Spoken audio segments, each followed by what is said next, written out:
Awas hati-hati, setan asalnya iblis yang tidak mau sujud hormat kepada Adam. Quran surah kedua ayat 34. Iblis asalnya dari jin yang sesat. Dan dahsyatnya setan disebutkan 88 kali dalam Al-Quran.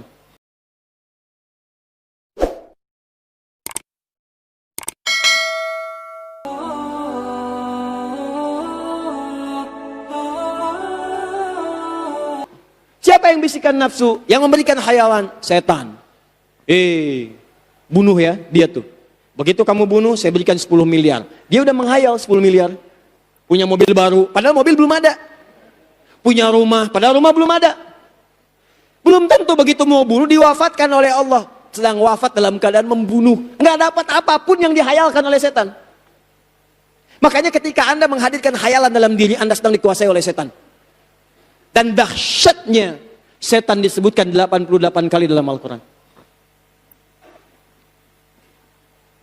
Ini takwa disebutkan 115 kali.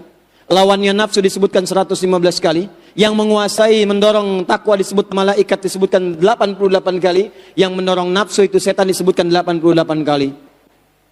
Pembunuhan pertama terjadi karena dorongan oleh setan dibisikkan kepada nafsu. Paham sampai sini? Jadi kalau ada orang sedang tergerak untuk membunuh orang lain, itu artinya dirinya sedang dikuasai oleh setan, sedang bermain dalam dirinya. Awas, setan yang pernah menjebak bapak ibu kita dulu, sampai dikeluarkan dari surga. Quran surah kedua ayat 36. Ya, awas hati-hati, setan asalnya iblis yang tidak mau sujud hormat kepada Adam. Quran surah kedua ayat 34. Iblis asalnya dari jin yang sesat, jin yang fasik, yang menyimpang dari ketentuan Allah. Quran surah ke-18 ayat 50. Kana minal jinni fafasaqa an amri rabbih. Jadi inti yang pertamanya, mohon izin. Jadi penyebab utama kalau ada seseorang terdorong membunuh, maka dia sedang dikuasai oleh apa? Setan. Jadi kesimpulan pertama, setan menggerakkan apanya? Nafsunya. Nah sekarang pertanyaannya, di nafsu ini, apa yang didorong oleh setan supaya orang bisa membunuh? Tadi kan begini, saya akan kasih hayalan, saya akan sesatkan. Nah sekarang ada orang yang disesatkan setan sampai membunuh. Ada orang yang diberikan hayalan oleh setan sampai membunuh. Pertanyaannya, faktor apa saja yang diberikan hayalan oleh setan sehingga seseorang tergerak untuk membunuh? Apa saja detailnya? Masih ada waktu? Sampai jam berapa kita? Hati-hati. Ada kajian lagi setelah ini? DKM mana DKM? Tidak ada kajian? Baik. Baik insya Allah. Gak apa-apa insya Allah. Sampai jam berapa? Baik insya Allah, antum sampai jam 11, saya jam 9 kurang seperempat pulang ya. Ini sudah setengah 9, jadi saya ambil kurang lebih hanya 11 menit lagi ya. 11 menit, tanya jawabnya besok. Saya berikan waktu yang sangat luas ba'da subuh untuk tanya jawab, silahkan antum sampaikan. Nanti insya Allah besok akan kita bahas, khusus besok tidak ada materi, besok hanya menjawab pertanyaan saja. Besok subuh ya. Baik, sekarang saya selesaikan dulu yang ini. Sudah sini fokus. Lihat sini, fokus. Ada 3 hal. Awas. Kita sambil berikan solusi sekalian. Ya, sambil kita berikan solusi sekalian. Ada 3 hal yang menjadikan setan mendorong seseorang untuk tergerak menyakiti orang lain bahkan sambil membunuh. Bahkan sampai membunuh. Hati-hati, maksud saya, kalau Anda sedang ada di 3 kondisi ini, Anda mesti hati-hati. Karena setan akan mendorong Anda untuk bisa melakukan dosa yang kedua ini. 1. Pertama, setan menggoda seseorang untuk bisa menghabisi nyawa orang lain, memberikan angan-angan dalam perihal kedudukan, jabatan. Awas hati-hati. Kalau antum sedang mendapatkan amanah dari kedudukan dalam satu jabatan, maka ini bisa dimainkan oleh setan untuk mengeksekusi orang lain sampai tingkat dosa yang paling tinggi. Karena takut ada saingan, saingan saya nggak boleh muncul. Sakiti dia. Masih selamat, bunuh dia. Ini yang paling bahaya. Apa dalilnya?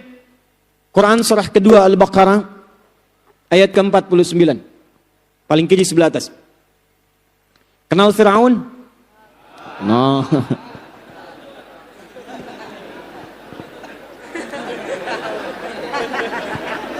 Masya Allah.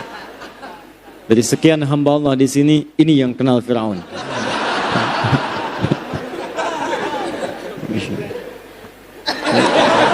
Khair insyaallah. Firaun berkuasa. Kekuasaannya digunakan dengan cara yang zalim, kasar. Kata-katanya kasar, bukan cuman kasar. Kalau sudah berkata kasar, resikonya nyawa, Mas. Saya nggak suka dengan rambutnya nih. Tolong pisahkan kepalanya dari badannya. Jadi bukan nyuruh-nyukur. Firaun tuh. Makanya Nabi Musa alaihissalam ketika diutus untuk berdakwah kepada Firaun, pertama kali berdoa kepada Allah supaya hatinya dilapangkan sehingga kalau dicela, dimaki habis, itu bisa bersabar dengan makian. Maka beliau berdoa kepada Allah, Rabbi syrahli wa yassirli wahlul 'uqdatan min yafqahu. Rabbi syrahli sadri, Allah lapangkan hati saya supaya kalau dicela saya nggak balas. Sebab kalau kurang sabar berdoa dikabulkan, celaka juga. Ya Allah, saya bosan dengan orang ini, ya Allah, kata-kata yang buruk matiin aja sekarang. Tapi hikmah dakwah tidak akan muncul. Ikhtiarnya tidak akan nampak. Itu Firaun. Jadi kata-kata kasar.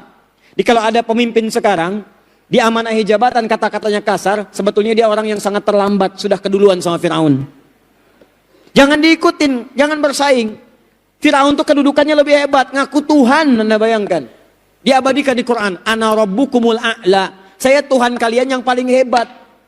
Orang sekarang paling banter ngaku Nabi. Cek silahkan. Jawa Barat tuh, saya datang sama MUI, di Jawa Barat tuh hampir tiap bulan kemarin itu ada Nabi baru. Anda bayangkan. Persoalannya sederhana, setiap ada yang ngaku Nabi, ada pengikutnya, itu masalahnya. Kalau cuma ngaku, misalnya ada Nabi baru, ada ngaku Nabi, itu sudah oleh Nabi sudah diprediksi. Kata Nabi, la Nabi ya ba'di, tidak akan ada Nabi setelah saya. Ya, dalam mafhum mukhalafahnya, Nabi mengatakan kalau ada orang ngaku Nabi, sudah, sampaikan pada diri Anda, ini nggak benar, tinggalin aja, jangan buang-buang energi. Jadi kalau ada orang ngaku Nabi, dia telat, sebetulnya telat. Karena Nabi sudah sampaikan, la Nabi ya ba'di, nggak ada Nabi setelah saya. Maksudnya kalau ada yang ngaku, tolak aja. Sudah, jangan buang-buang waktu. Dulu sudah ada Musailamah, disebut Musailamah Al-Kadzdzab. Banyak ngaku. Jadi kalau ada orang sekarang ngaku, sebetulnya telat, terlambat dia. Yang paling heran itu setiap ada yang ngaku, ada pengikutnya. Itu masalahnya. AM, pelatih bulu tangkis. Ngaku Nabi, tangkap sama polisi. Tuh, begitu ditangkap, diinterogasi. Kenapa mengaku Nabi Anda? Saya ke Bogor, Pak, dapat wahyu. Bayangkan. Orang ke Bogor dapat talas, dia dapat wahyu. Tangkep tuh. Ya, nggak mau kalah tuh Bogor, Bandung, tukang cukur, ngaku Nabi, ada pengikutnya, tangkep lagi. Jakarta ibu kota negara, harus lebih elit, malaikat naik dikit. Aku malaikat LE, minta izin sama gubernur mendaratkan malaikat Jibril di Monas. LE dulu tuh tangkap polisi, hukum 2 tahun. Polisi kita jangankan teroris, malaikat ditangkap tuh. Luar biasa. Dukung yang begitu tuh. Ya, paham?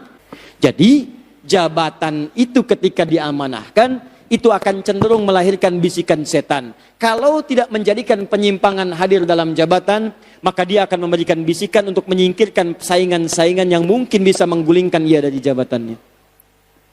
Hati-hati. Ini ujian. Anda dititipkan jabatan. Awas jangan dikira, tapi Ustadz saya kan cuma ketua DKM. Oh, di masjid ada setan masjid. Hati-hati. Tugas pertamanya bukan godain jamaah, godain DKM. Ada 9 jenis setan, 9 jenis setan yang populer. Setan rumah ada, namanya dasim. Begitu masuk Anda tidak ucapkan salam, Anda masuk tidak mengucapkan assalamualaikum, maka ia berkata pada temannya, kita punya tempat menetap di sini. Makanya jangan heran begitu masuk rumah malam-malam gak enak keluar. Biasanya bolak-balik biasa-biasa, malam-malam mau tahajud begitu keluar, hati-hati, baju putih, rambut gondrong, muka jelek, ada di meja makan. Ini kan keluar. Tuh balik lagi. Tuh, dasim. Wudu, baru wudu belum ke masjid, ada setan namanya walhan. Godain orang wudu. Makanya nanti ada orang wudu suka dibuat ragu-ragu, udah wudu belum? Walhan. Hati-hati. Ada setan kantor, ada setan mall, Bu, ada. Itu yang bikin ibu sering kali kepikiran, nyampe rumah masih diingat tas yang di mall. Papa tahu nggak, Pak? Ada tas bagus banget tadi, Pak, di mall. Mama nggak kesempatan beli, Pak. Setan mall ikut ke rumah. Ma, yang penting itu tas fungsinya. Uang ada dan mengantarkan kita ke akhirat. Papa lebih senang kalau tas yang papa berikan walaupun sederhana, tapi menjadi saksi cinta kita yang mengantarkan ke surga. Masya Allah. Catat. Tuh. Oh iya juga Pak ya. Aduh maafkan mama Pak. Insya Allah kita ke surga dengan tas itu Pak. Tapi kalau pakai tas yang di mall juga ke surga juga kok Pak. Itu berarti setannya masih ada. Oh. Hati-hati, banyak. Setan masjid ada, godain DKM masjid. Makanya kalau masjid belum jadi, semuanya kompak, semangat. Begitu udah jadi, bisa ribut. Tuh. Jamaahnya males. Ngapain ke masjid? DKM-nya aja ribut. Setan masjid. Banyak. Ganti DKM, jangan yang ini. Ganti datang, ribut. Kajian bisa saling ribut. Ini bisa saling ribut. Ya, saling usir kajian, saling ini, saling itu. Tuh. Setan masjid. Anda bayangkan. Apalagi kedudukan. Makanya hati-hati. Setiap kedudukan yang melekat pada diri Anda itu ujian untuk membuat kebijakan-kebijakan yang baik. Makanya saya sarankan DKM bikin kebijakan yang baik. RT, nih Pak RT ya, RW. Yang lain-lain teman-teman. Ya Anda itu tidak dituntut dengan hasil. Cuman progres yang dilihat. Begitu diangkat jadi ketua RT, bikin surat pertama kali dari jabatan. Apa isi suratnya?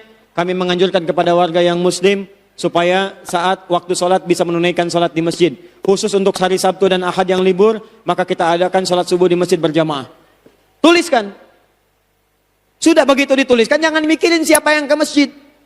Yang harus Anda ketahui, setiap orang ke masjid yang karena surat Anda dituliskan, maka Anda mendapat bagian dari pahalanya.